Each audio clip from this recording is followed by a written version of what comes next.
लेकिन उससे पहले अब आपको लिए चलते हैं सीधा सीएम योगी को, आपको सुनवाते हैं। आपका अभिनंदन भी करता हूं। बहन और भाइयों, देवरिया कभी विकास के लिए हम तरसते थे, एक पुल के लिए, एक सड़क के लिए। मुझे पिछले दिनों देवरिया, पथरदेवा और रामपुर कारखाना की परियोजनाओं का शिलान्यास करने का अवसर प्राप्त हुआ था।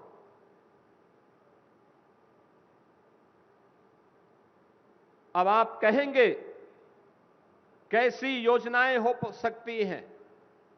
पडरौना से कसियां, कसियां से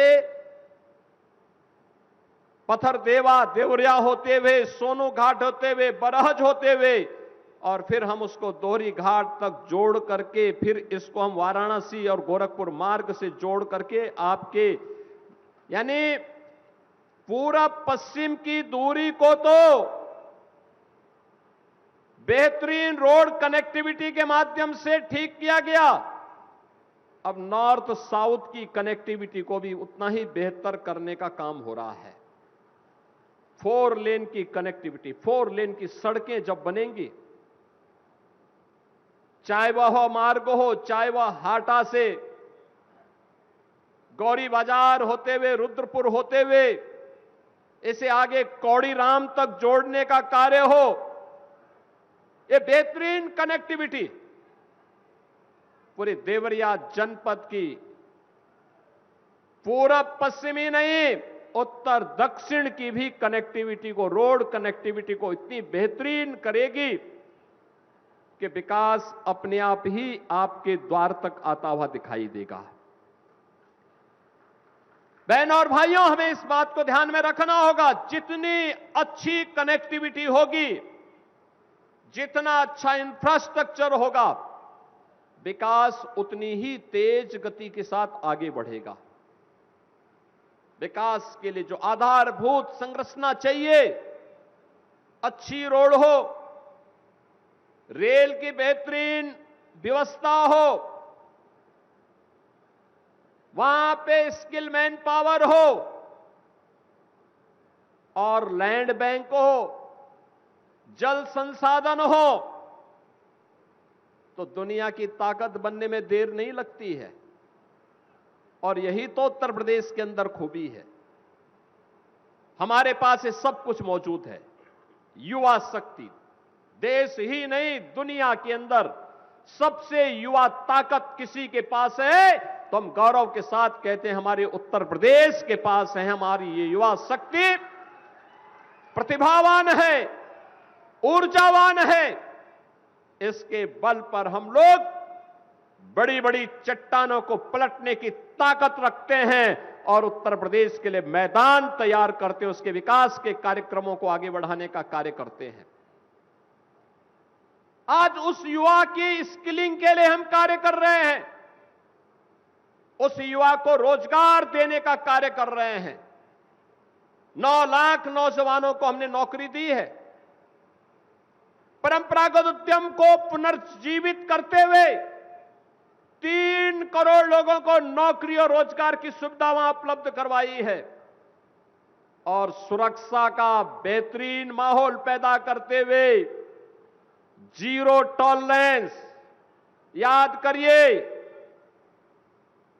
जब सरकार बनी थी तब भी मैंने कहा था जीरो टॉलरेंस की नीति से सरकार कार्य करेगी। जीरो टॉलरेंस की नीति अपराध और अपराधियों के प्रति, माफिया और माफिया प्रवृत्ति के प्रति, जन आस्था के साथ जो खिलवाड़ करेगा, जीरो टॉलरेंस की नीति के साथ कार्य करेंगे। और बहनों और भाइयों, ये प्रदेश जिसको समाजवादी पार्टी और कांग्रेस ने माफियाग्रस्त बना दिया था, दंगाग्रस्त कर दिया था, मुझे याद है 2016 में यही मदनपुर थाने में कैसे असले लूट ले गए थे। पूरे थाने को आग लगा लिया था।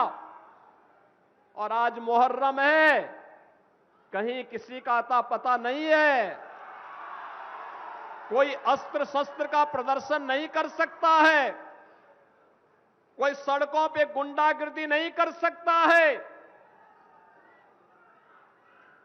उत्सवपूर्ण माहौल में कोई उपद्रव नहीं कर सकता है, और अगर करेगा तो 7 पीढ़ियों तक फिर भुगतेगा भी। ये सुरक्षा का वातावरण, एक विश्वास का वातावरण बनाया। परिणाम है निवेश आ रहे हैं। देवरिया में भी निवेश आ रहा है, गोरखपुर में निवेश आ रहे हैं, कुशीनगर में निवेश आ रहे हैं, उद्यम लग रहे हैं। हमारे नौजवानों को नौकरी लग रही है, रोजगार मिल रहा है। जो नौजवान पहले प्लान करता था नौकरी के लिए, कोलकाता जाता था, मुंबई जाता था, सूरत जाता था, वापस आकर के अपनी प्रतिभा और अपनी ऊर्जा का लाभ अपने क्षेत्र को दे रहा है और खुशहाल होकर के अब यहां पे विकास की प्रक्रिया के साथ जुड़ रहा है। बहन और भाइयों, 65 लाख नौजवानों को यूपी के अंदर निवेश की प्रक्रिया के साथ जोड़ने का काम एक डबल इंजन सरकार ने किया है। यही तो उपलब्धि है और यही विकास मोदी जी के विकसित भारत की संकल्पना को साकार करेगा। यही स्पीड अन्नदाता किसान तेजी के साथ आत्मखुशहाली की ओर आगे बढ़ा है। तेजी के साथ शाही जी के नेतृत्व में कृषि शिक्षा तेज गति पकड़ी है। तेज गति पकड़ी है। किसान की विकास दर, उसने एग्रीकल्चरल प्रोडक्शन को 8% से बढ़ा के 18% किया है। उत्तर प्रदेश जहां पहले पिछड़ा था, आज बहुत सारे ऐसे खाद्यान्न हैं जहां पर उत्तर प्रदेश अब देश को लीड कर रहा है। सबसे नंबर 1 पर यूपी है, अब यूपी नंबर 1 पर। और शाही जी कृषि मंत्री हैं तो कामेश्वर सिंह जी किसान मोर्चा के प्रदेश अध्यक्ष थे, अब कल से वह भारतीय जनता पार्टी के प्रदेश के उपाध्यक्ष हो गए हैं। मैं इस अवसर पर उनको बधाई देता हूं। बंधु उपेंद्र सिंह भी लगे रहते हैं किसान मोर्चा के कार्यक्रमों में, लगातार खेतीबाड़ी कैसे करना है। और बहनों और भाइयों, जब आम जन जागरूक होता है तो फिर विकास आने से कोई रोक नहीं सकता, कोई रोक नहीं सकता है। याद करिए, जन आस्था को सम्मान प्राप्त हो, जन आस्था के साथ खिलवाड़ न हो। मैंने कहा भी था, मैं 19 जून को अयोध्या के दौरे पे था। मैंने तब भी कहा था, अयोध्या हम सबकी आस्था की प्रतीक है, भारत के सनातन धर्म की आस्था की प्रतीक है। अयोध्या पर आक्षेप मत करो। प्रभु श्री राम की मर्यादा का पालन करना सीखो। और अयोध्या के बारे में जो कदपे समाचार मिल रहे थे, हमने कहा था एसआईटी गठित की गई है। एसआईटी की रिपोर्ट आने के साथ ही हमारी कार्रवाई भी प्रारंभ हो जाएगी। और आपने देखा होगा, एसआईटी की रिपोर्ट आई, तुरंत कार्रवाई प्रारंभ हो गई। और मैं आश्वस्त करता हूं, जो मैंने कहा था, दूध का दूध और पानी का पानी हम करके रहेंगे। जन आस्था के साथ खिलवाड़ स्वीकार्य नहीं। सनातन आस्था के साथ जो भी खिलवाड़ करेगा उसका भुक्तभोगी होगा। किसी को छूट नहीं दी जा सकती। लेकिन बहनों और भाइयों, मैं आप सबको इस बारे में भी कहना चाहूंगा, पूरे प्रदेशवासियों से मैं कहना चाहूंगा, सभी राम भक्तों से मैं अपील करना चाहूंगा, ये जो लोग आज आक्षेप कर रहे हैं, उठाने का कुत्सित प्रयास कर रहे हैं, इनकी मंशा अच्छी नहीं है। ये वे लोग हैं जो भगवान राम को नकार चुके थे, भगवान राम के अस्तित्व पर प्रश्न खड़ा कर चुके थे। एक पक्ष उसमें है जो कहता था कि राम हुए ही नहीं, एक पक्ष कहता था राम हुए ही नहीं। यानी अयोध्या को भी ये नकारना चाहते थे। लगातार न्यायालय में मुकदमा लड़ते रहे, वकीलों की फौज खड़ी करते रहे राम जन्मभूमि आंदोलन के खिलाफ, राम मंदिर निर्माण के खिलाफ। और दूसरा पक्ष वह है जो जय श्री राम पर लाठी और गोली चलाते थे। यानी भगवान राम का नाम लेने पर जो लोग गोली चलाते थे, आज वे कहते हैं कि आस्था के साथ खिलवाड़ हुआ। अरे आस्था तुम बताओगे हमें आस्था? रामनवमी पे दंगा करवाते थे, श्री कृष्ण जन्मोत्सव को बैन करते थे, कावड़ यात्रा को नहीं निकलने देते थे, दुर्गा पूजा में दंगा करवाते थे। लार का दंगा तो सबको याद है ही। बहन और भाइयों, ये लोग कहते हैं आस्था के साथ खिलवाड़ हुआ। इनके काले कारनामों का चिट्ठा जब खुलता है, याद करिए कांग्रेस ने देश को लूटा ही नहीं था, नोचा था। बेईमानी और भ्रष्टाचार के कीर्तिमान स्थापित किए थे। बेईमानी और भ्रष्टाचार के जो कीर्तिमान स्थापित किए थे, वे आज अयोध्या पे आक्षेप लगा रहे हैं। बहन और भाइयों, ये स्वीकार्य नहीं। सरकार की जो मंशा है, सरकार ने पहले दिन कहा कि दूध का दूध और पानी का पानी सबके सामने आएगा। लेकिन मैं फिर से अपील करूंगा, राम भक्तों की अग्नि परीक्षा मत लो। राम भक्तों के साथ, उनकी आस्था के साथ खिलवाड़ करना बंद करो। अगर तथ्य नहीं है, पुष्ट प्रमाण नहीं है, तो आरोप प्रत्यारोप बंद करो। और प्रमाण है तो एसआईटी को सबूत सहित प्रमाण प्रस्तुत करो। एसआईटी की सिफारिश के अनुरूप सरकार कार्रवाई को आगे बढ़ा रही है, और जब वरिष्ठ अधिकारियों की टीम कार्य कर रही है तो उसमें फिर राजनीतिक बयानबाजी बंद करें। समाजवादी पार्टी की सरकार को कौन नहीं जानता है? जब इनकी सरकारें थी, क्या करते थे लोग? नौजवानों के लिए आने वाली नौकरियों में पैसा वसूली करते थे। पूरा खानदान निकल पड़ता था वसूली में। नौजवान को नौकरी नहीं मिल पाती थी।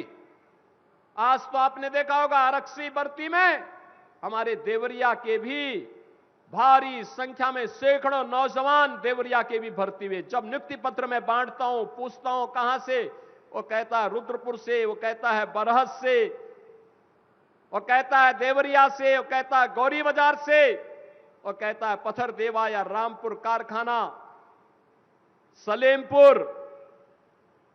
हमें लगता है देखो, अगर ये डबल इंजन की बीजेपी की सरकार नहीं होती तो ये नौजवान नौकरी से, सरकारी नौकरी से वंचित हो गए होते। ये नौकरी आपका अधिकार है,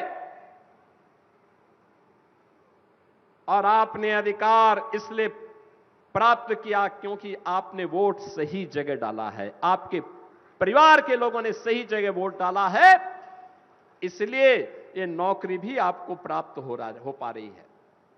नहीं तो समाजवादी पार्टी की सरकार होती तो क्या आपको नौकरी मिल पाती? नहीं, चाचा भतीजे की जोड़ी वसूली करके सबकी नौकरी को पूरी तरह रौंद चुकी होती, नीलाम कर चुकी होती, पैसा भी निकल गए होते, नौकरी भी नहीं मिलती। जो व्यक्ति योग्य नहीं था उसी को आयोग का अध्यक्ष बना दिया था। ये तो इनके काले कारनामे थे, और यही इन्होंने जिंदगी भर किया। ये पूर्वांचल एक्सप्रेसवे जो आज पूर्वी उत्तर प्रदेश की दूरी को बहुत कम कर रहा है, बहुत कम कर रहा है। कल मैं देख रहा था, कल मैं संत कबीर नगर और खजनी विधानसभा के बीच, धनकटा और खजनी विधानसभा के बीच ऐसे ही एक कार्यक्रम में गया था और वहां पर मैं देख रहा था पूर्वांचल एक्सप्रेसवे की कनेक्टिविटी ने लोगों के जीवन में कैसे परिवर्तन किया है। बहनों और भाइयों, ये पूर्वांचल एक्सप्रेसवे समाजवादी पार्टी ने इसका टेंडर कर दिया था 2016 में। ध्यान से सुनिए, टेंडर किया था इन्होंने 110 मीटर चौड़ा, 340 किलोमीटर लंबा। इसकी लागत इन्होंने तय की थी 15,800 करोड़ रुपए में। 15,000 करोड़ रुपए से ऊपर की लागत इनके समय में आ रही थी। जब सरकार आई, बीजेपी की सरकार आई, मैंने 4-5 महीने के बाद जब मैं समीक्षा कर रहा था, मैंने पूछा भी क्या प्रगति है पूर्वांचल एक्सप्रेसवे की। मुझे बताया गया कि जीरो। मैंने कहा जीरो क्यों? कहा साहब जमीन ही नहीं है। मैंने कहा जमीन नहीं तो टेंडर कैसे हो गया? फिर मैंने पूछा ये बताओ कि जमीन के लिए क्या कर रहे हो? कोई भी हरकत नहीं। हमने कैंसिल किया। मैंने कहा पहले जमीन लो। जमीन लेने के साथ पहले अलॉटमेंट फिर से बनाया गया, ठीक 341 किलोमीटर लंबा। लोगों ने कहा कितना चौड़ा होना चाहिए? मैंने कहा पहले 110 मीटर था, उसको 120 मीटर करो। हो सकता है बाद में कभी हमें इसकी चौड़ाई बढ़ानी पड़े, कभी हो सकता है प्रधानमंत्री मोदी जी के विजन के अनुरूप हाई स्पीड ट्रेन इस पे चलानी पड़े। इसके लिए भी हमारे लिए आवश्यक है कि हम 120 मीटर चौड़ा इसको बना करके रखें। बहनों और भाइयों, हमने जमीन ली, टेंडर किया, ठीक 15,800 करोड़ रुपए का फिर वही बिड आई। मैं उसको देख रहा था, मैंने कहा यार मेरी समझ में नहीं आया कि 15,800 करोड़ रुपए 2016 में और 15,800 करोड़ रुपए यही 2018 में भी क्यों आ रहा है?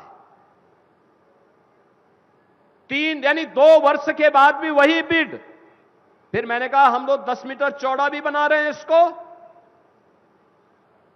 मैंने फिर कैंसिल किया और तीसरी बार मैंने टेंडर करवाया। मैंने उसके कुछ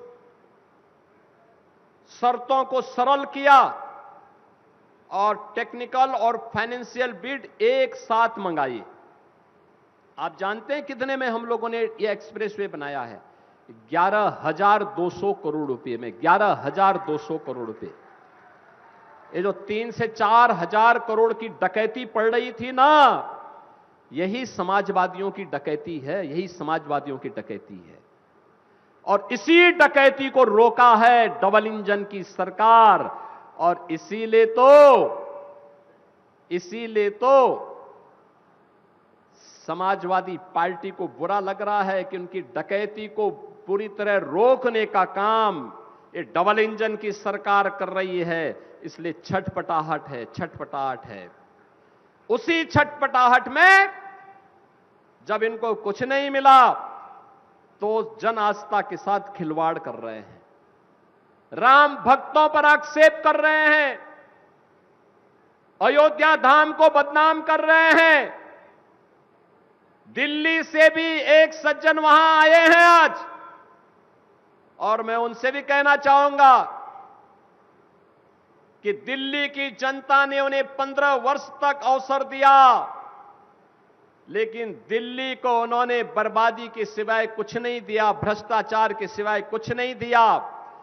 आज मैं उनसे पूछना चाहूंगा, अयोध्या को डबल इंजन सरकार ने 9 वर्ष में जो सजाया है, जो संवारा है, देखे इस मॉडल को और फिर अपने कारनामों पर पश्चाताप करो कि अगर यही न्याय जो अयोध्या के साथ डबल इंजन की बीजेपी की सरकार ने किया है, अगर यही न्याय आम आदमी पार्टी दिल्ली के साथ करती, दिल्ली भी ऐसी ही चमकती जैसे आज अयोध्या धाम चमक रहा है। चारों ओर में 4 लेन की कनेक्टिविटी, इंटरनेशनल एयरपोर्ट, अयोध्या धाम में आप जाएंगे, यात्री विश्रामालय जो बने हैं वे निषाद राज के नाम पर, क्योंकि भगवान राम जब वन में जा रहे थे सबसे पहला विश्राम उन्होंने किया था निषाद राज के यहां किया था। वन में गए थे 14 वर्ष के वनवास के उस कालखंड के दौरान भगवान राम ने माता सबरी के बेर खाए थे, इसलिए रसोई अयोध्या धाम में बन रही है माता सबरी के नाम पर। भगवान राम के साथ संवाद, हम सबको जोड़ने का काम अगर सबसे पहले किसी ने किया है, त्रिकालदर्शी ऋषि महर्षि वाल्मीकि ने किया है, तो अयोध्या का इंटरनेशनल एयरपोर्ट महर्षि वाल्मीकि के नाम पर। बहन और भाइयों, ये डबल इंजन की सरकार यही कार्य करती है। मोदी जी का मार्गदर्शन है, उनका नेतृत्व है, और डबल इंजन की स्पीड के साथ, फर्राटे के साथ विकास के कार्य जब आगे बढ़ते हैं तो क्या देवरिया, क्या कुशीनगर, क्या बलिया या फिर मऊ, आजमगढ़, ये सभी विकास के साथ, तेजी के साथ दौड़ते हुए दिखाई देते हैं। आज कोई क्षेत्र ये नहीं कह सकता कि हमारे पास सड़क नहीं आई। एक एक विधायक से पूछ पूछ करके प्रस्ताव मांगते हैं कि भैया लाओ, आपके यहां कौन सा काम होना है, बताओ कौन सा पुल है। जब साका ने और बनेगा, बहुत बेहतरीन मार्ग बनाएंगे, ऐसा मार्ग बनाएंगे बहन और भाइयों, बरहज की कनेक्टिविटी को बेहतरीन बनवाएंगे। बरहज तो कभी घाघरा नदी में इस क्षेत्र का प्रमुख व्यापारी केंद्र था, प्रमुख केंद्र था। आज भी वह सब चीजें वहां मौजूद हैं।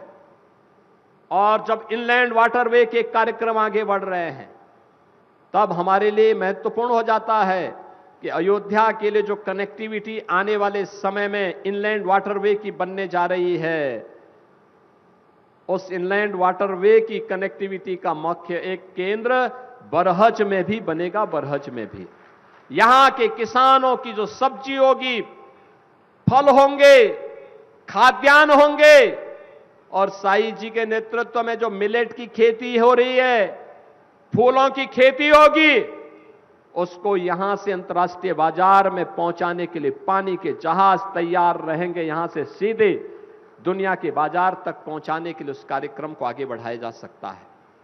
बहनों और भाइयों, मैं आप सबको इस बारे में आश्वस्त करता हूं, चाहे वह राप्ती नदी की बाढ़ की समस्या का हो, चाहे वह घाघरा नदी से बाढ़ से बचाव का कार्यक्रम हो, हमारी सहानुभूति अपने नौजवान के साथ में है।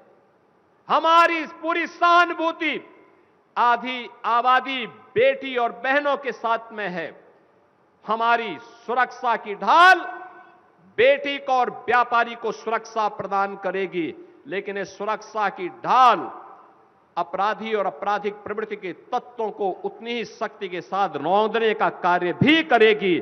यही कहने के लिए आज मैं आपके पास आया हूं। बहनों और भाइयों, जो आपने देखा होगा मंच पे हम लाभार्थी परक योजना का लाभ दे रहे हैं, मुझे बहुत अच्छा लगा। एक नौजवान आया, मुख्यमंत्री युवा उद्यमी स्कीम के अंतर्गत उसने 5 लाख रुपए का ऋण लिया।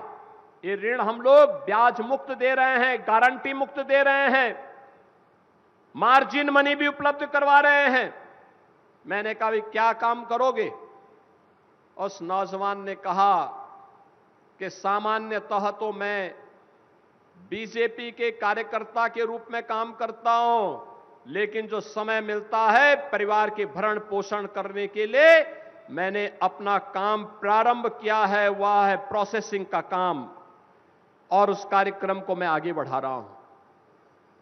अच्छा लगा। युवा के सपने देखो, किसी पर आश्रित होकर के नहीं, अपने दम पर, अपने बल पर सरकार की योजना का लाभ लेकर के हम बेहतरीन करके दिखाएंगे, और ये आज के हमारे युवा करने जा रहे हैं। एक नौजवान दूसरा आया युवा उद्यमी स्कीम के अंतर्गत। मैंने उससे पूछा क्या काम करोगे? उसने कहा कि अब तक तो हम बीजेपी के कार्यक्रम के साथ जुड़ करके लगातार जाते थे, कहीं जाते थे, कार्यकर्ताओं को चाय और मिठाई खिलाने के लिए हमें परेशानी होती थी। अब मैं मिठाई की दुकान स्वयं खोलूंगा तो कम से कम बीजेपी के कार्यकर्ता मिठाई तो खाएंगे। यह है सपना, स्वावलंबन और सपने को साकार करने का तरीका। स्कीम है, नौजवान जुड़ें। हर एक क्षेत्र में बहुत संभावनाएं हैं। पीएम सूर्य घर, मुफ्त बिजली योजना, रूफटॉप सोलर की व्यवस्था बिजली के बिल को आधे से कम कर देगा। हमें इस स्कीम का लाभ लेना चाहिए। बड़े पैमाने पर लगाए जा रहे हैं, और बिजली तो वैसे भी आवश्यक है, लेकिन पीक आवर में इसकी मांग बहुत ज्यादा बढ़ जाती है। सरकार दे रही है, ये डबल इंजन की सरकार है, जनता की हर अपेक्षा पर खरी उतरेगी, उसके लिए हर सुविधा उपलब्ध करवाएगी। ये सपा, बसपा और कांग्रेस की सरकारें नहीं है जो अंधेरे में लोगों को रखती थी, क्योंकि अंधेरे में ही ये जनता के हक पर डकैती डालते थे, इसलिए ये बिजली नहीं देना चाहते थे, सड़कें नहीं बनाना चाहते थे, बाढ़ की समस्या से ग्रसित करके इंसेफ्लाइटिस से इस पूरे क्षेत्र को तबाह किए हुए थे, नौनिहालों के जीवन के साथ खिलवाड़ कर रहे थे। मैं भी आ रहा था, मंच पर आने के पहले मुझे 2 बच्चों का अन्नप्राशन करने का अवसर प्राप्त हुआ। 6 महीने के बच्चे, लेकिन जब वो मेरे पास आए रो नहीं रहे थे, हंस रहे थे। उनके परिवार के लोग भौचक थे कि देखिए मुझे पहली बार वे देख रहे हैं लेकिन हंस रहे हैं। तो मैंने कहा उसको मालूम है, उन बच्चों को मालूम है कि डबल इंजन सरकार उन मासूम बच्चों के जीवन को सुरक्षित करने वाली सरकार है। नहीं तो बहनों और भाइयों, इंसेफ्लाइटिस की कहर इस पूर्वी उत्तर प्रदेश के अंदर कैसे उन मासूम बच्चों को निगल जाती थी। हर परिवार सशंकित रहता था, हम लोग स्वयं सशंकित रहते थे कि पता नहीं कौन परिवार चपेट में आ जाए। आज मुझे अच्छा लगता है जब मैं इन बच्चों को हंसते हुए देखता हूं, जब बेटियों को स्कूल जाते हुए देखता हूं, और अब उनके पैर नंगे नहीं होते हैं, जूते और मोजे पहन करके वे बेटियां स्कूल जाती हैं, तो मुझे अच्छा लगता है कि देखो नए भारत में बेटी किस स्वाभिमान के साथ पढ़ने के लिए जा रही है।